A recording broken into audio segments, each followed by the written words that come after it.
Baik, salam sejahtera bagi kita. Kita akan mendengarkan firman Tuhan dari 1 Samuel 16 ayat 1 sampai 13. Daud diurapi menjadi raja. Tema firman Tuhan bagi kita pagi hari ini, tidak diperhitungkan manusia, tetapi dipilih Allah atau dipilih Tuhan. Nah, tadi kita sudah baca bahwa Allah telah menolak Raja Saul sebagai Raja Israel. Kita tahu raja pertama di Israel adalah Raja Saul. Tetapi Saul ini tidak taat kepada Tuhan, sering melalaikan firman Tuhan, tidak setia kepada Tuhan. Akhirnya Tuhan menolak Saul menjadi raja. Dan tadi dikatakan ayat 1, Samuel berduka karena itu. Karena sebenarnya Samuel sayang kepada Raja Saul. Dialah raja yang pertama diurapi oleh Nabi Samuel, ya. Tetapi Tuhan katakan, berapa lama lagi kau berduka, hai Samuel? Pergilah ke rumah Isai, rapilah salah seorang dari anaknya menjadi raja, menggantikan Saul. Singkat cerita, pergilah Nabi Samuel ke rumah Isai, ayahnya, dan Daud. Ada 8 orang anaknya yang laki-laki. Tuhan sudah menentukan dari antara ke-8 itu untuk menjadi raja, menggantikan Raja Saul, ya.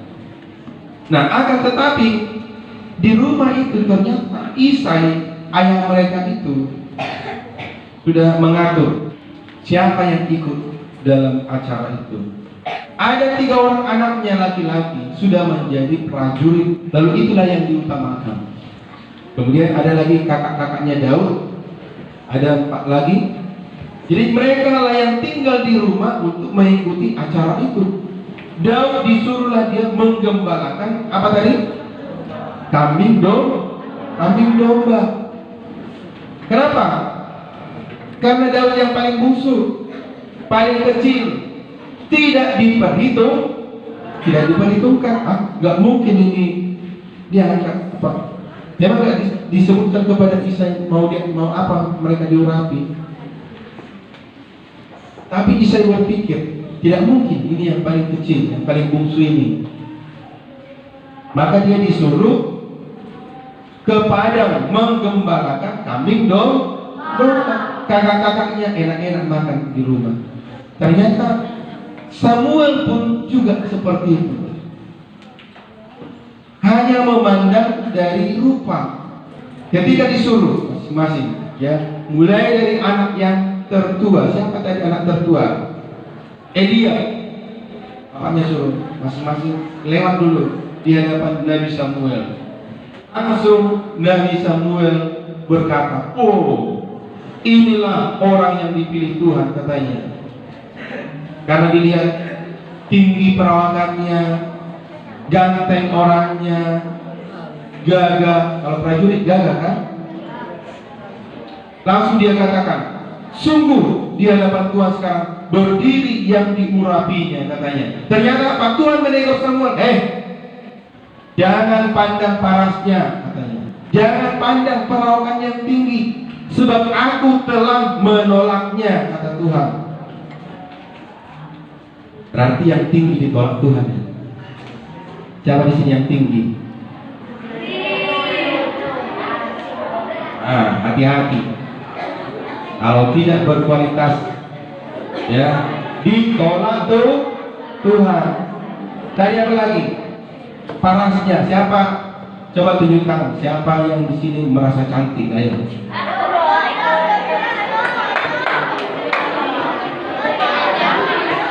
Siapa yang mengaku cantik? Tunjuk tangan. Kok nggak ada? Harusnya anak-anak Tuhan cantik kan? Tapi dia nggak mau ngaku, takut dia. Siapa di sini yang ganteng? Tunjuk tangan. Oke, banyak. Tapi tadi yang ganteng pun ditolak tuh.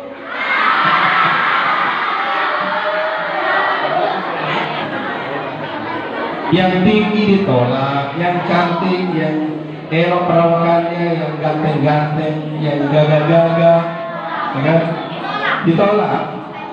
Apakah Tuhan tidak suka yang ganteng? Ah, kok tidak? Suka lah. Siapapun pasti suka melihat orang ganteng. Siapapun suka melihat orang yang gagah perkasa. Tapi ingat, Tuhan tidak hanya melihat dari luar. Tuhan melihat sampai ke dalam isi hati kita. Untuk apa cantik, hatinya busuk. Untuk apa ganteng, tapi kelakuannya bobrok. Nah, sekarang bukan perkara cantik atau ganteng, ya, gagah. Memang Tuhan suka, tapi harus seimbang. Yang terutama itu dari hatinya bersih. Amin. Nah, jadi kita lihat di sini. Yang kedua, lewat lagi anak yang kedua, tentara juga. Ya, siapa namanya tadi? Ternyata juga ditolak tuh Tuhan. Yang ketiga, juga prajurit, siapa? Yang kedua tadi Aminadab. Yang ketiga Syama. Tiga orang tadi yang prajurit itu ternyata ditolak oleh Tuhan. Padahal itu yang dibanggakan oleh si Isai itu.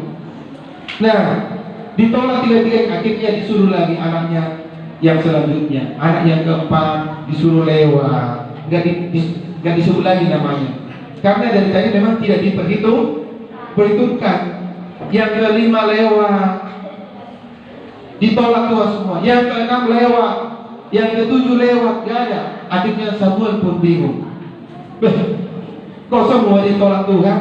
Apakah aku salah jalan pikirnya? Tuhan menyuruh aku ke rumah Isai, tapi kok semua anaknya gak ada yang dipilih Tuhan? Bagaimana ini pikirnya? Lalu dia bertanya, inikah anakmu semuanya? Katanya. Akhirnya mengakulah Isai. Oh tidak, ada anak yang bungsu tetapi sedang menggembalakan kambing domba. Bayangkan, anak yang bungsu ternyata dia bukan anak mami, bukan anak manja. Ada grup nyanyi dulu, manis manja grup katanya, ya? Pernah dengar itu? Ya? Daud anak bungsu bukan orang yang manja. Biasanya anak bungsu manja di rumah, serba dilayani, ya. Akhirnya tidak tahu bekerja, nggak bisa mandiri.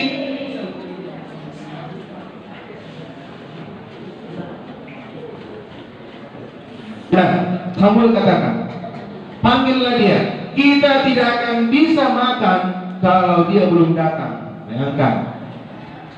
Akhirnya mereka menahan lapar sampai si Daud datang, karena dialah yang dipilih oleh Tuhan. Sia-sia mereka menunggu di situ, mungkin berpakaian bagus, ya kan? Orang mau acara perayaan pesta. Ternyata Daud datang berpakaian gembala. Langsung Tuhan katakan, inilah dia. Bangkitlah, urapilah dia, katanya. Jadi anak yang tidak diperhitungkan tadinya ternyata itu yang dipilih oleh Tuhan. Mengapa? Karena manusia pada dasarnya hanya melihat dari luar, melihat perawakannya, tingginya, gendutnya. Ada orang cari pacar, gendut kali malu aku. Hanya melihat dari luar, nggak tahu dia, walau dia gendut, hatinya baik, ya. Walau dia kurus, hatinya baik. Tapi ada wajahnya ganteng, cantik, hatinya busuk. Nah, inilah yang dilihat oleh Tuhan, ya. Bayangkan, Daud anak bungsu, Dia yang menggembalakan kambing domba. Ini bukan pekerjaan yang gampang. Menggembalakan kambing domba itu bukan pekerjaan yang mudah. Penuh resiko dan tantangan. Siang harus menahan panas terik. Kalau hujan, kena hujan. Namanya di padang rumput, mana ada rumah di situ. Pohon pun jalannya kalau dikatakan padang rumput. Jadi tahankanlah. Itulah pekerjaan gembala. Apalagi tantangan yang paling, apalagi yang besar adalah musuh domba. Apa musuh domba? Apa? Serigala atau beruang. Nah, dari situ bisa kita lihat, Daud itu walau dia anak bungsu, dia bukanlah anak yang penakut, tapi pemberani. Dan itu ternyata sudah biasa dialami dia. Nah, nanti di ayat lain kita lihat, Daud adalah orang yang multi talenta. Apa multi talenta? Banyak talentanya. Ya, jadi ini makanya Allah memilih Daud. Dalam 1 Samuel pasal 16 ayat 18. Lalu jawab seorang hamba itu katanya, sesungguhnya aku telah melihat salah seorang dari anak laki-laki Isai, orang Bethlehem itu, yang pandai main kecapi. Apa? Satu. Berarti pandai main musik. Di sini susah kita cari pemain musik. Padahal Tuhan berikannya kita talenta, cuma nggak mau mengembangkan. Sudah habis motivasinya, niatnya dimakan si media sosial, ya kan? Hari-harinya ke medsos. Makanya nanti kamu susah dipakai Tuhan. Yang pertama tadi Daud apa? Dia gembala. Yang kedua dia bukan penakut, dia orang yang rajin. Kemudian ada lagi keahliannya apa? Yang pertama dia pandai main kecapi, main musik, main gitar, main keyboard. Ini kan ada keyboard kita di situ. Menganggur karena nggak ada yang punya hati melayani. Kalau kalian punya hati melayani, maka belajarlah sungguh-sungguh. Ya, tingkatkan talentamu, kembangkan talentamu. Dalam Alkitab dikatakan orang yang tidak mau mengembangkan talenta yang Tuhan berikan, nasibnya bagaimana? Dicampakkan ke neraka. Dikatakan, hai hambaku yang malas dan tidak berguna.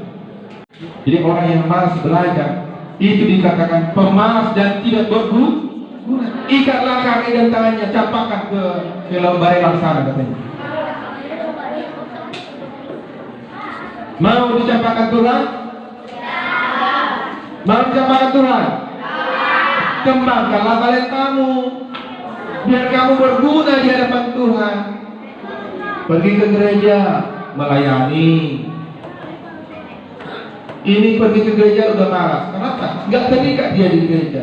Terikatnya ke HP. Nah, mulai sekarang ini, apa talenta yang Tuhan berikan kepadamu, kembangkan. Talenta main musik, kembangkan. Memang harus mau bayar harga. Berikan waktumu untuk belajar. Berikan uangmu untuk kursus. Suruh apa, bilang sama mak, kursus lagu. Yang bahasa Inggris. Yang bahasa Jerman. Yang main musik silakan. Apalagi yang menari, tamborin. Yang berguna kau di gereja, berguna bagi Tuhan supaya dipilih. Ingat, walaupun kita nanti, walaupun kecil, tidak diperhitungkan orang seperti si Daud tadi, ingat ya. Walau perawakanmu tidak mendukung, ya. Walau perawakan kita tidak mendukung, talenta kita lah yang mendukung. Amin. Keahlianmu itu nanti yang memunculkan dirimu, mengangkat kamu. Itu nanti bisa membuat kamu menonjol di antara teman-temanmu. Tuhan akan mengangkat kamu kalau kamu berguna di hadapan Tuhan. Amin. Jadi sekarang jangan malas belajar, pelajari semuanya. Yang bertukang silakan. Siapa bapaknya sini tukang? Nah, nanti tamat SMP, lanjut lagi. Sekarang sudah ada STM, kalau dulu STM, sekarang SMK, jurusan DPIB, itu tentang bangunan, gambar-gambar bangunan. Nanti kamu jadi lanjut kuliah lagi, teknik sipil. Apa lagi? Yang suka masak-memasak, nanti tamat SMP masuk tata boga. Tapi dari mulai sekarang sudah harus dilatih. Kalau yang masak di rumah, jangan lagi memakmur. Sekarang memang belum bisa, tapi mau belajar, jangan malas. Yang kedua, apa tadi tentang Daud?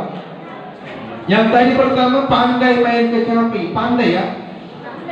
Bukan hanya tahu sekedar bisa kacau ibadah kalau hanya sekedar salah-salah kuncinya. Ya, yang nyanyi dengan yang main musik nggak kompak, nggak seirama. Nah, termasuk yang penyanyi juga. Bila perlu olah vokal, olah vokal, kursus vokal. Sekarang kan ada apa namanya idol kids ya, yang anak-anak itu lomba nyanyi itu, ya.